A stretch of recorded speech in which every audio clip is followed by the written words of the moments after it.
আয়ুষ্মান ভারত যোজনার সুবিধা নেই বাংলার মানুষ। আমি রাজ্য সরকারের কাছে আবেদন করব সেই যোজনার সুবিধা যাতে বাংলার মানুষকে দেওয়া হয়।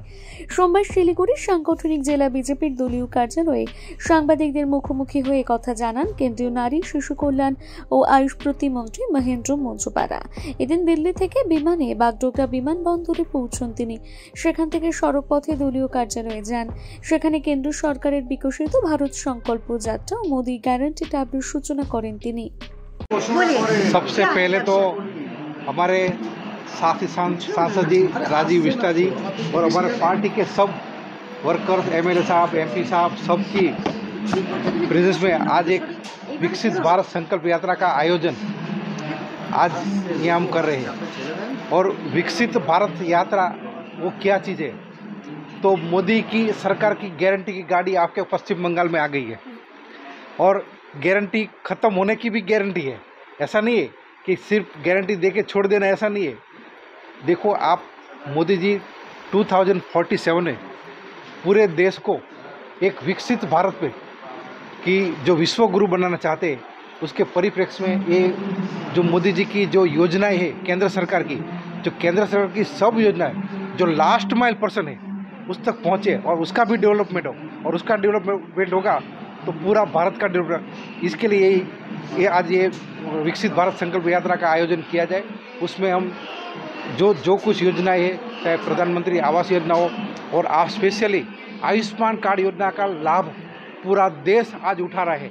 और आयुष्मान कार्ड में 5 लाख रुपए की सारवार बिल्कुल फ्री जो नीडी पीपल उसको मिलती है। और मैं तो खुद डॉक्टर हूँ कि कभी कभी हार्ट अटैक तो कम पैसे में अच्छा हो जाए, लेकिन उसके बाद एंजियोग्राफी, एंजियोप्लास्टी आती है, उसका खर्च इतना 2 लाख, 3 लाख, 4 लाख, 5 लाख, क्योंकि उसके स्टेंट है, उसकी प्रोसीजर का चार्ज इतना हो।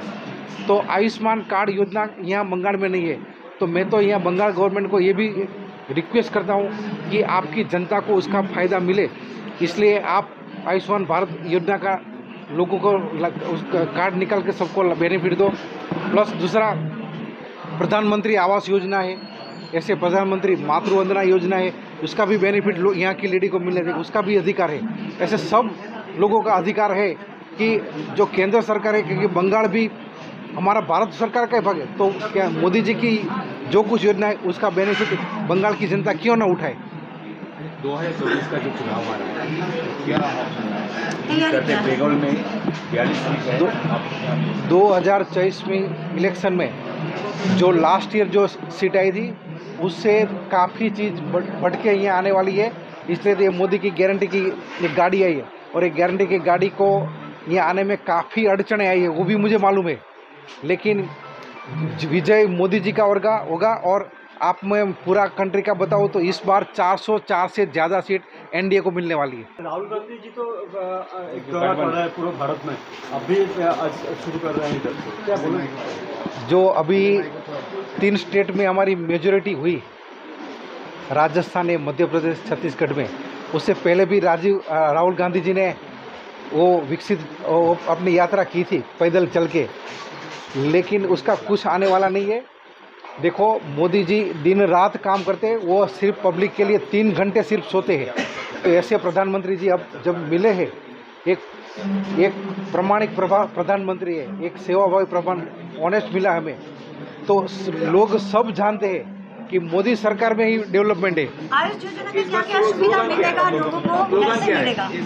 क्या आयुष योजना का जो आयुष प्रकल्प का क्या आयुष्मान भारत का? हाँ, यहाँ तो एक परमिशन नहीं है, दूसरा विकसित भारत यात्रा का भी परमिशन नहीं मिल रहा है कहाँ पे। आयुष्मान भारत योजना एक ऐसी है कि दुनिया की सबसे बड़ी एक इंश्योरेंस योजना है कि चाहे किसी को भी कुछ भी, जो पुअर लोग है, एक उसको कुछ भी पैसा खर्च किए बिना ये ट्रीटमेंट का लाभ ले सकते हैं। उसमें चाहे हार्ट डिसीज़ का हो, कैंसर का हो, चाहे किडनी की बीमारी का हो, ऐसे काफ़ी बीमारी है। और कम से कम 27 स्पेशलिटी, जैसे मैं एक हार्ट डिसीज़ हूँ, ऐसे कैंसर की कोई स्पेशलिटी हो, किसी गैस्ट्रोएंटेरोलॉजी, किसी के लीवर की स्पेशलिटी, ऐसे 28 स्पेशलिटी का बेनिफिट लोगों को मिलता है, और वो भी बिल्कुल फ्री, और वो भी कैशलेस भी और पेपरलेस भी है। इस बार स्लोगन क्या है भाई कार्यक्रम के बाद?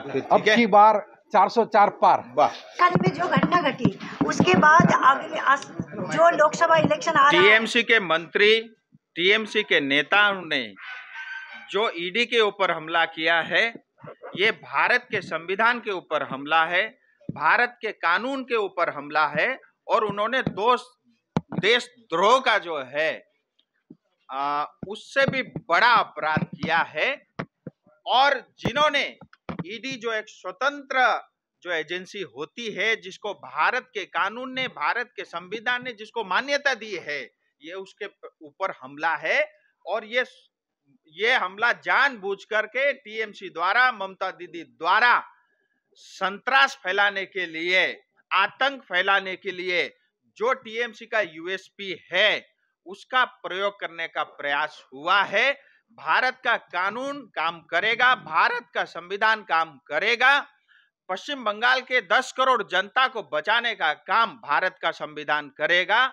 आप देखते रहिए, ये सरकार ज्यादा दिन तक अब टिक नहीं सकती। इनका अंत निश्चित है और बहुत ही निकट भविष्य में इनका अंत होना तय है।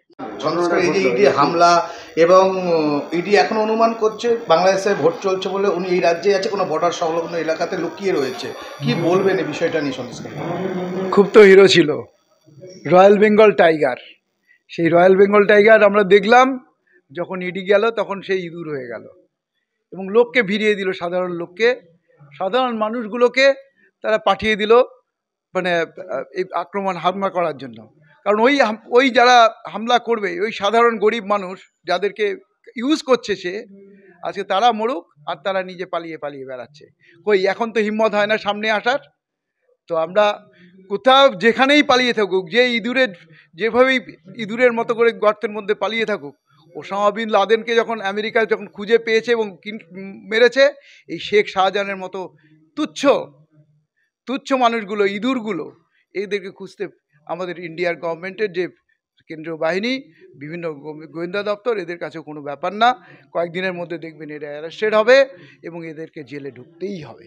এই সন্ত্রাসের আবহাওয়ায় কিভাবে লড়বেন আগামী ইলেকশনে? দেখুন 2021-এর পরে তো কত সন্ত্রাস হয়েছে।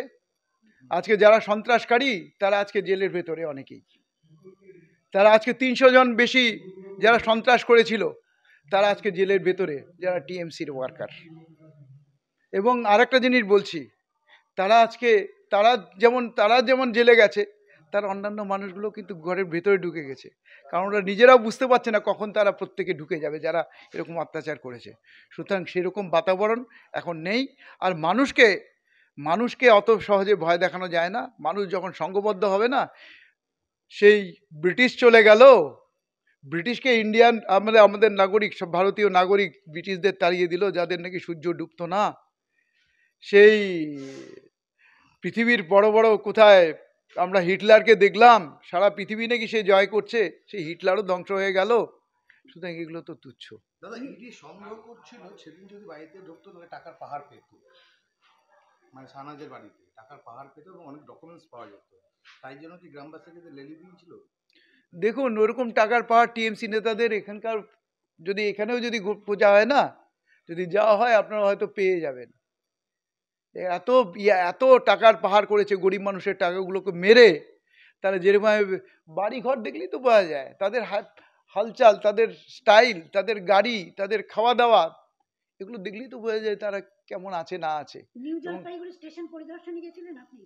হ্যাঁ, আজকে গেছিলাম। এটা খুব সৌভাগ্যের ব্যাপার যে আমরা নিউ জলপাইগুড়িকে ওয়ার্ল্ড ক্লাস স্টেশন হিসেবে পেয়েছি। তার কাজ অনেকটা এগিয়ে গেছে। 2024-এর জুলাই মাসের মধ্যে অ্যারাইভালটা যেটা হচ্ছে, স্ট্রাকচার হচ্ছে, সেটা কমপ্লিট হয়ে যাবে। সেখানে অত্যাধুনিক সিস্টেম থাকবে, 6 ফ্লোর বিল্ডিং থাকবে, 5th and 6th ফ্লোরে, 5 এবং 6 ফ্লোরে সেখানে কিন্তু হবে, কে বলছে, মার্কেট প্লেস হবে। সেখানে কি বলবো, কমার্শিয়াল জোন থাকবে এবং মানুষের যে যাতায়াতের ব্যবস্থা, ওখানে বসার ব্যবস্থা, থাকার ব্যবস্থা, খাওয়ার ব্যবস্থা ইত্যাদি, ফুড কোর্ট ইত্যাদি সব কিছু থাকবে। এবং 2 ফ্লোর ব্যাপী আমাদের স্ট্যান্ড থাকবে এবং সত্যি সত্যি আমি এই কাজটা যখন কমপ্লিট হয়ে যাবে তখন এয়ারপোর্টের মতো একটা স্টেশন আমরা পেতে যাচ্ছি, যেটা ভারতবর্ষের খুব কম মানুষই পেয়েছে।